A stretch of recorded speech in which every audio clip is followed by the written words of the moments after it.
Y todo esto proviene de Dios que nos reconcilió consigo mismo por Cristo y nos dio el ministerio de la reconciliación. Así que estamos hablando de la reconciliación de Cristo. Y en esta mañana vamos a hablar acerca de las partes. Cuando hablamos de reconciliación, tenemos que hablar de las partes. Y vamos a echar mano de un vocabulario que está de moda, porque como a nivel nacional estamos viviendo un proceso de alguna forma de reconciliación o de terminar la guerra. Entonces hay términos que están relacionados con ese proceso allá y esas negociaciones en La Habana. Y además, cuando comenzamos a hablar de la reconciliación, hablamos de que la reconciliación era necesaria por cuanto había una relación rota, ¿cierto? Se necesita reconciliación cuando las relaciones están rotas. Y siempre que hablamos de relaciones, pues tenemos que hablar de partes. Que las relaciones entre mínimo dos partes. Entonces, hemos venido hablando de las partes y hoy quiero que enfaticemos este aspecto de las partes en el tema de la reconciliación, particularmente hablando de la reconciliación en Cristo. Y para eso vamos a enfocarnos en este texto de Colosenses, capítulo 1, versículos 15 al 23. La reconciliación en Cristo, según Pablo, en su carta a los Colosenses, capítulo 1, versículos 15 al 23. Y primero vamos a hacer una lectura de corrido de este texto como para ver el marco general y luego empezamos a trabajar un poquito detenidamente. Entonces, el texto dice así: Él es la imagen del Dios invisible, el primogénito de toda la creación, porque en Él fueron creadas todas las cosas, las que hay en los cielos y las que hay en la tierra, cosas visibles y cosas invisibles, sean tronos, sean dominios, sean principados, sean potestades. Todo fue creado por medio de Él y para Él. Protagonista allí.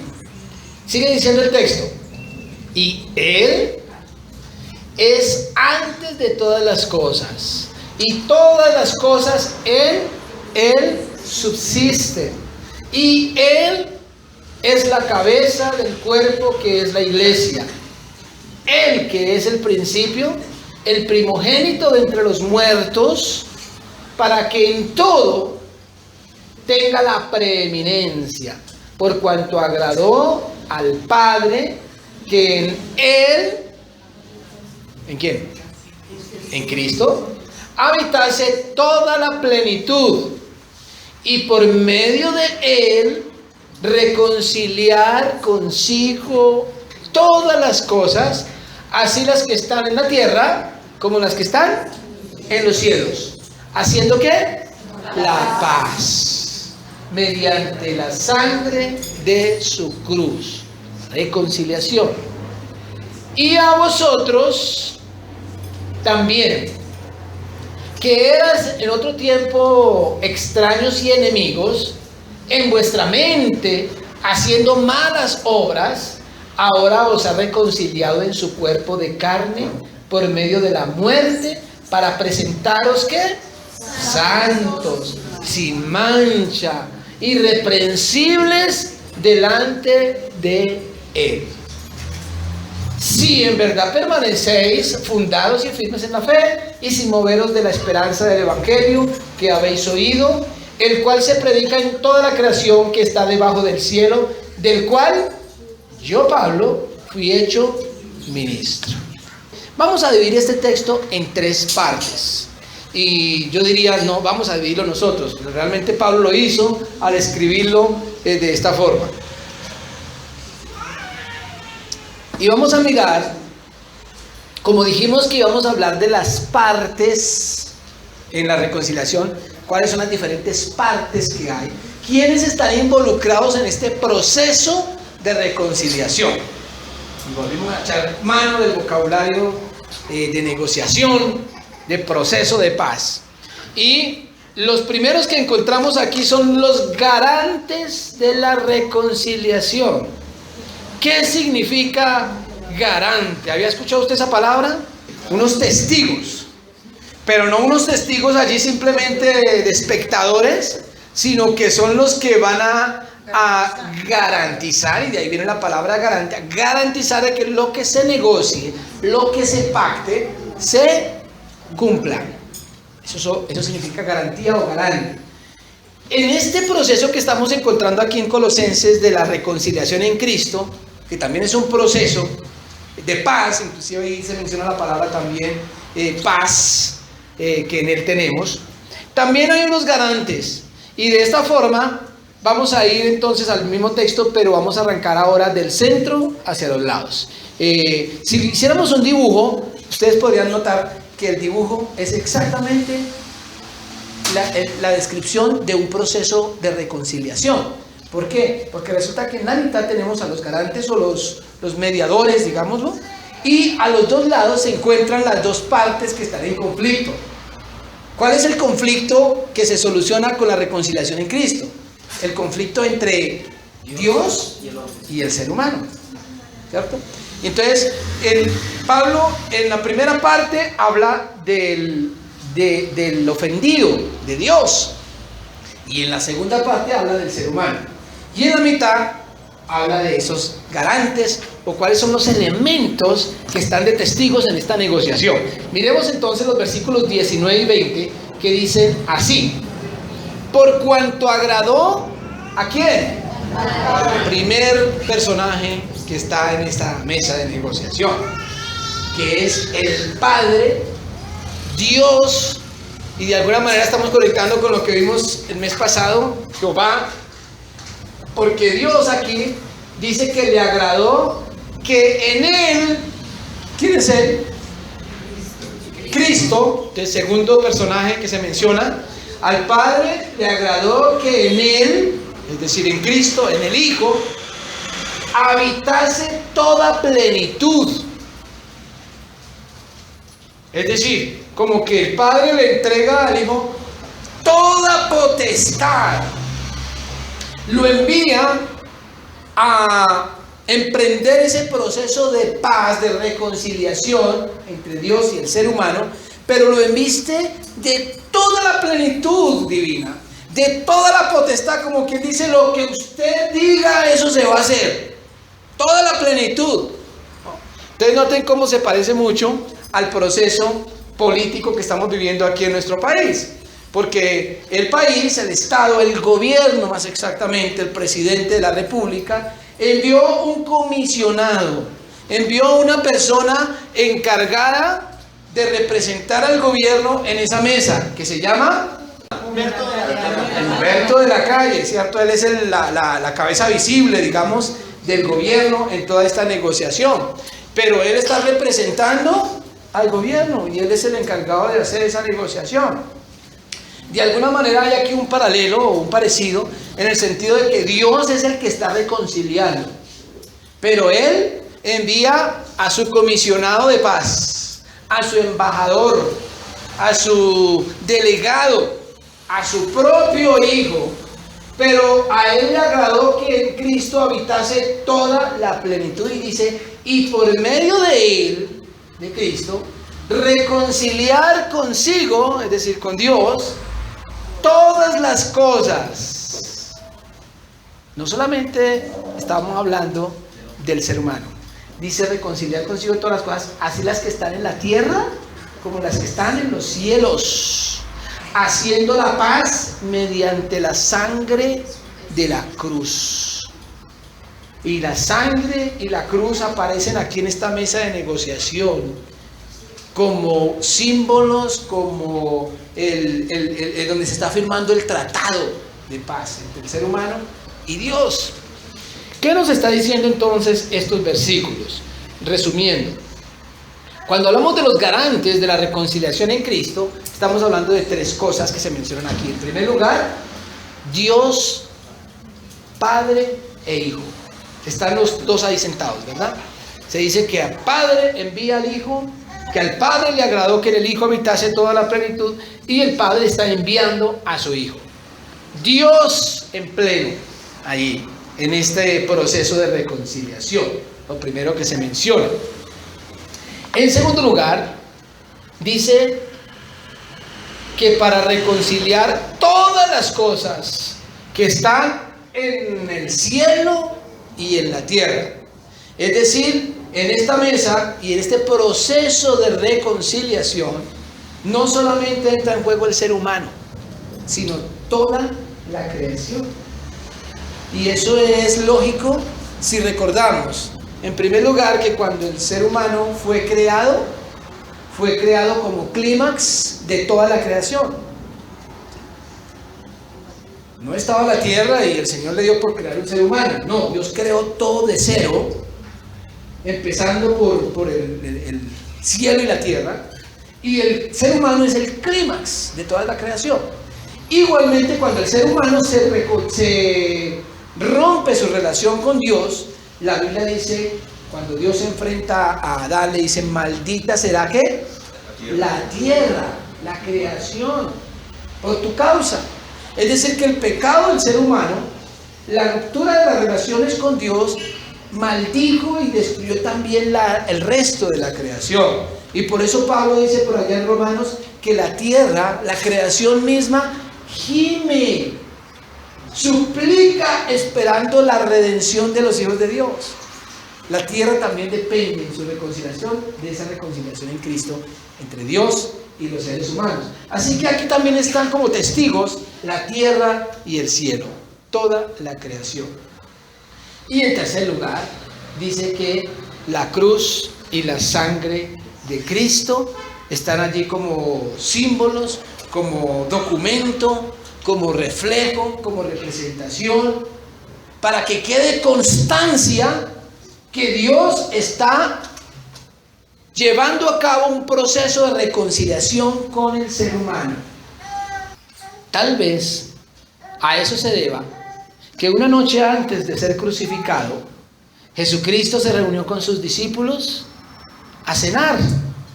Y después de haber cenado, tomó un pan y les dice, este es mi cuerpo que por vosotros es partido. Este es mi cuerpo que por vosotros es partido.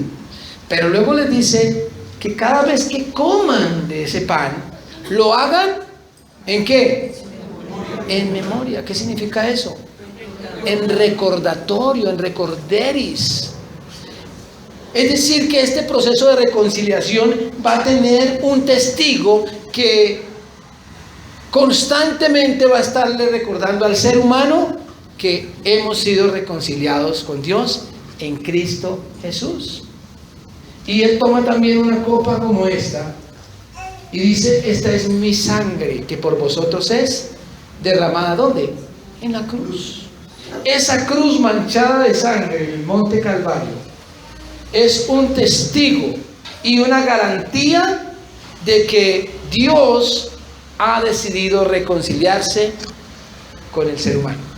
Miremos ahora hacia los lados de esta gráfica que Pablo nos plantea y de esta forma miramos las partes involucradas en el conflicto. Y para eso vamos a ir entonces a la primera parte del texto, los versículos 15 al 19, donde se nos habla acerca del autor de la reconciliación. En este caso, la parte del conflicto que es la víctima, no solo por cuanto el ser humano es el que le da la espalda a Dios, el ser humano es el que rompe su relación con Dios, sino incluso literalmente porque es Cristo quien termina clavado en una cruz y por eso Él es la víctima. Y en este texto se nos plantea quién es Él, y ya lo mencionamos de manera simbólica o figurada, que Jesucristo es como un emisario, un enviado, un delegado, un embajador de parte del Padre para esta negociación o para esta reconciliación. Pero cuando usamos todas esas figuras, podemos llevarnos la idea o caer en el engaño de pensar que Jesucristo es como una especie de subalterno, y de hecho hay algunas religiones o tendencias cristianas que hablan de Jesucristo como una criatura de Dios y no necesariamente Dios. No es Dios, sino es el primer ser humano creado por Dios. Sin embargo, el texto nos permite evitar ese error cuando nos plantea o nos habla acerca del autor de la reconciliación de esta manera, estos versículos.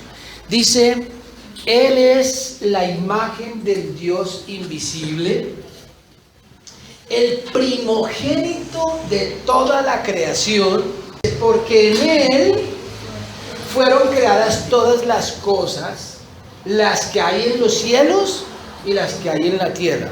En Él fueron creadas, así que Él no es parte de las cosas que fueron creadas, sino que en Él fueron creadas.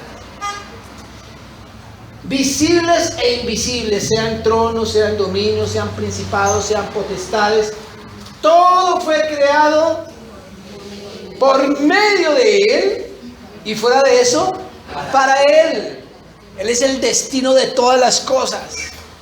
Él es el autor de la reconciliación y sigue diciendo, y Él es antes de todas las cosas. Aquí nomás nos está hablando de su eternidad, de su preexistencia, ¿cierto? Entonces no es creado, es antes de todas las cosas y todas las cosas en Él subsisten. ¿Qué significa eso? Que Él es la fuente de la vida. Las cosas, y entre las cosas estamos nosotros, todas las cosas creadas, llegamos a existir gracias a Él. Pero fuera de eso, mantenemos existiendo porque Él nos sostiene. Y vamos con destino a Él. Él es el centro de la creación. El primogénito de entre los muertos. ¿Eso qué quiere decir? El primogénito de los muertos. Que fue el primero que se levantó de los muertos. ¿Por qué? Porque nosotros también vamos a resucitar. Pero Él fue el primero. Para que en todo tenga la preeminencia. Para que en todo tenga el primer lugar. Por cuanto agradó al Padre que en Él habitase toda la plenitud.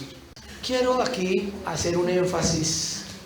Porque estamos viviendo una época con todo este tema de la paz, no solamente nacional, sino global, y de la aceptación de cultos y religiones, de la convivencia, de vivir en paz, de aceptarnos unos a otros. Inclusive tenemos un líder religioso cristiano católico como es el Papa, que está haciendo esfuerzos grandes por acercar a las diferentes religiones, de sentarnos juntos, de convivir, de amarnos, de abrazarnos, lo cual todo resulta muy bueno, muy bonito, muy atractivo, y debemos participar de esa convivencia, pero tiene su peligro, y es pensar que todas las creencias, que todas las religiones, que todos los dioses, que todos los ídolos son exactamente lo mismo, que unos los pintan de un color y otros los pintan de otro, pero que eso es exactamente lo mismo y todos vamos para el mismo lugar. La Biblia no permite esa afirmación. Desde la Biblia, y si queremos centrarnos y ser bibliocéntricos, tenemos que decir que Jesucristo, el Hijo de Dios, es el creador de todas las cosas. Por medio de Él todo existe y Él es el destino de todas las cosas. Él no es uno entre muchos, es el único, es el primero, es el creador, es el autor de la vida. Bienvenida la convivencia y el amor. Pero que no nos lleve eso a confundir a Jesús con cualquier otro camino. Él no dijo yo soy uno de los caminos. Él dijo yo soy el camino, la verdad y la vida. Y nadie viene al Padre sino por Él. Jesucristo es el único camino de salvación. Jesucristo es el único camino de reconciliación con Dios. No se trata de discriminación desde un punto de vista humano o humanista, sino se trata de creer lo que dice la Biblia. No lo decimos por menospreciar religiones, lo decimos porque le creemos a la palabra de Dios. Así que aunque la figura aparece como un hijo enviado por Dios, Él es Dios mismo hecho carne. Mirando esto de esta forma, entonces, hablando de el autor de la reconciliación, podemos concluir tres cosas. En primer lugar, que Jesucristo, el autor de la reconciliación, es la forma visible de Dios. Dios es espíritu, dice la Biblia. A Dios nadie le vio jamás, dice la Biblia. Pero cuando Dios quiere que toda la humanidad pueda verlo, Él toma un cuerpo parecido al nuestro, una carne parecida a la nuestra o igual a la nuestra. Nace a través de una mujer como nacemos todos. Se hace carne y hueso para hacerse visible por nuestra necesidad de ser concretos, de poder tocarle, verle, pero sobre todas las cosas para poder imitarle. Y cuando nosotros pensamos en imitar a Dios, tenemos que imitar a la persona llamada Jesucristo. Él es el Dios visible, pero es Dios mismo. En segundo lugar, nos dice este texto que Él es el creador absoluto, no hay otro creador. Él es el creador y dueño absoluto. Hay algunas filosofías que llaman a equivocación cuando, por ejemplo, dice, bueno, si Dios creó el bien, ¿quién creó el mal? Entonces es una pregunta filosófica que lo lleva a uno a contestar algo.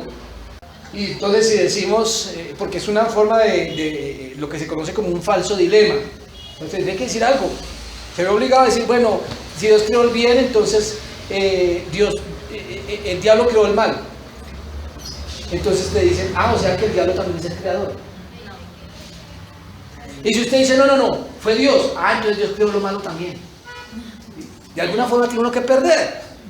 La Biblia no habla de varios creadores. Dios es el único creador. El error de la pregunta es que el mal no es una creación. No existe una creación llamada aquí está el mal. No. Al ausentarse la luz, reinan las tinieblas. El mal es un resultado de la ausencia de Dios, de darle la espalda a Dios. No es una creación positiva, sino es la ausencia de Dios. Dios, Jesucristo, es el único creador y como creador es el dueño de todas las cosas, crean o no crean en Él. No se necesita creer para ser pertenencia de Dios. Todos somos creación de Dios. Pues mire, cuando nosotros tenemos un hijo, entendemos lo que es criar a ese hijo, verle pequeñito, indefenso, que necesita un tetero, que necesita un cuidado, que necesita mi protección, mi amor, mi consentimiento, y empieza uno a verlo desde cuando uno puede tener en una sola mano, y luego uno se empieza a ver crecer, y uno cree que toda la vida van a hablar así, ¿no? Pero de repente aprenden a caminar y van creciendo, después aprenden a montar en bicicleta y ya se van más lejitos, de repente entran a un colegio. Entonces uno los ve así y van creciendo. Y cuando hemos experimentado eso y vemos a un hijo de 13, 14, 15, 18, 20 años, que cuando estaban chiquitos nos escribían cartitas con letras todas días que dicen, y yo las tengo guardadas todavía: te amo papi, te amo mami. Palabras hermosas. Cuando de repente las cambian por a mí qué me importa, yo hago lo que se me dé la gana, no se meta en mi vida. ¿Han escuchado eso alguna vez? No se meta en mi vida, es mi vida. ¿Cómo se siente uno como papá o como mamá? Le duele el pecho, ¿cierto? Duele el corazón cuando se le empiezan a ir, cuando empiezan a andar en contra de la voluntad o en contra de la educación o de esa crianza que se les dio. Y es ahí donde uno dice, ahora entiendo a Dios. El ser humano le ha dicho, no me importa, no se meta en mi vida, yo quiero hacer con ella lo que yo quiera. Y le hemos dado la espalda. Dios no está enojado, Dios está triste. Triste. Le duele el pecho de ver a su criatura apartándose de él. Y por eso inicia todo este proceso de reconciliación. Lo que él está buscando es lo que le pertenece, es su criatura, aunque esa criatura le diga, no gracias, yo quiero ir por otro lado. Todos somos hijos, criaturas de Dios, pero algunos han roto esa relación con Él, o el ser humano en general, hemos roto esa relación con Dios, y por eso la necesidad de esta reconciliación. Y en tercer lugar nos dice este texto que Jesucristo es el principio, el sustento, la cabeza de la iglesia y la plenitud de Dios. Él es completamente Dios, cosa que le costó trabajo a la iglesia primitiva entender. Él es Dios. Ese Jesús, ese Dios, es la parte de esta relación que está en búsqueda de la reconciliación. Él tomó la iniciativa y de acuerdo al proceso que vimos al comienzo, como Él es la víctima, ¿cómo comienza la víctima el proceso de reconciliación? Con el perdón. Y Él empezó con eso, con el perdón. Pero en el texto, en la parte final aparecemos nosotros, aparece usted y yo en los versículos, y vamos a hablar entonces de los beneficiarios de la reconciliación. ¿Quiénes son los beneficiarios de la reconciliación? El ser humano. Usted y yo, la iglesia, el mundo. ¿Qué dicen estos versículos acerca de ellos? Dice, y a vosotros también, que erais en otro tiempo extraños y enemigos en vuestra mente, haciendo cosas o obras malas, ¿ahora qué? Os ha reconciliado en su cuerpo de carne, por medio de la muerte, para presentaros santos y sin mancha e irreprensibles delante de Él. Miren lo que dice, para presentaros. Ahí no dice que somos así, sino que por medio de la reconciliación Él nos presenta así. Es decir, que delante de Dios somos vistos así. Lo que está diciendo entonces es que esta reconciliación nos permite vernos delante de Dios como si fuéramos como realmente era Él. Pero noten lo que dice después. Si en verdad permanecéis fundados y firmes en la fe, y sin moveros de la esperanza del evangelio que habéis oído, el cual se predica en toda la creación que está debajo del cielo, del cual yo, Pablo, fui hecho ministro. ¿Qué está diciendo aquí? Ese sí que indica que nosotros somos presentados, pero de nosotros depende permanecer. En resumidas cuentas, ¿qué está hablando de los beneficiarios de la reconciliación? Número uno, que éramos enemigos por causa de las obras malas, dice ahí, de nuestra mente, es decir, de nuestras, dice el Génesis que los designios del corazón del hombre eran de continuo el mal. Así que el pecado era lo que nos identificaba, y como decía Juan Carlos, la paga del pecado es la muerte. Así que el pecado nos hace enemigos de Dios, no porque Él nos rechace. Nosotros somos enemigos, pero no porque Él nos considere sus enemigos, sino porque le hemos dado la espalda a Dios por el pecado y no queremos saber nada de Él. Pero como dice el texto, éramos. Pero gracias a la reconciliación en Cristo, entonces llegamos a ser presentados, santos, sin mancha y sin culpa, delante de Dios. Yo recuerdo tratando de explicar este misterio a mis estudiantes de bachillerato en una ocasión, comenzando el año de estudios, les dije a todos, tienen 10 este año. les entregué un 10. Ustedes en ética van a tener 10, ya se los doy. Entonces les anoté un 10 a todos. Lo que ustedes tienen que hacer al hacer tareas, al llegar, al participar en clase, es no perder ese 10. ¿Sí? El día que ustedes no me hagan una tarea, yo les quito un punto. Pero la idea ¿cuál es? No se esfuerce por tener 10, esfuércese por no perderlo, porque ya lo tiene. En el sistema de calificación, el estudiante llega con 0 y tiene que empezar a trabajar para sacar algo y llegar, y esa dificultad para llegar al techo es imposible. Entonces, en ese año cambié el sistema de calificación. No, usted no tiene que luchar por llegar, usted ya lo tiene. Haga todo lo que tenga que hacer, las tareas, responsabilidades, para que no se pierda nada. Y de esta forma les enseñé en qué consistía la gracia y la salvación en Cristo. No se trata de luchar por ser salvo, sino de vivir como ya un salvo. Vivir como ya lo que eres. Santo, sin mancha y sin culpa. Por eso el texto termina diciendo, si es que no está poniendo una condición para llegar a ser reconciliado, sino que está diciendo una responsabilidad que debemos tener a partir de ese momento. Necesitamos permanecer firmes y fieles en el Evangelio. No tenemos que matarnos luchando en la búsqueda de una reconciliación con Dios.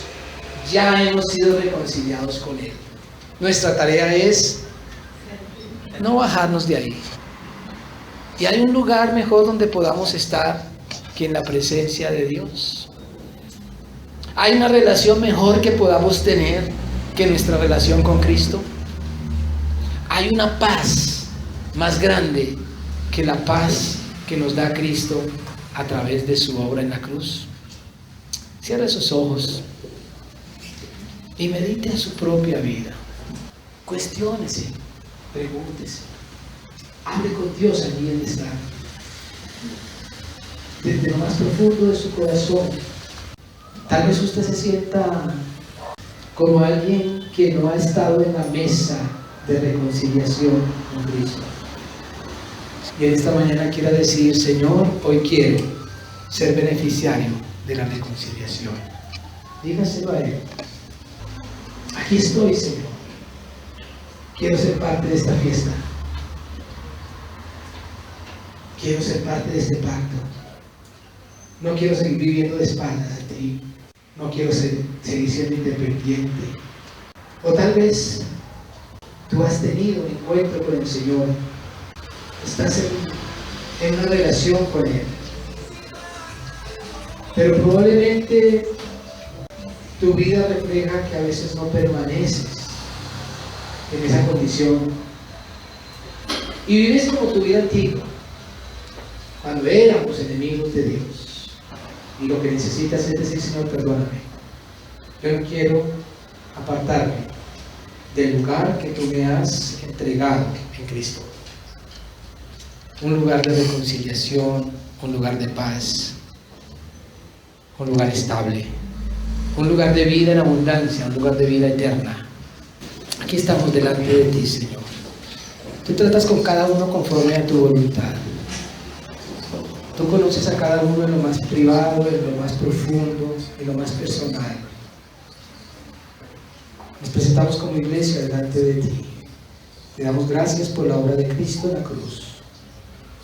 Y te rogamos, Señor, la dirección de tu Espíritu Santo para permanecer firmes en la fe. No nos dejes apartar ni a la izquierda ni a la derecha de este camino que tú nos has comprado con tu sangre preciosa. Oramos en el nombre de Jesús.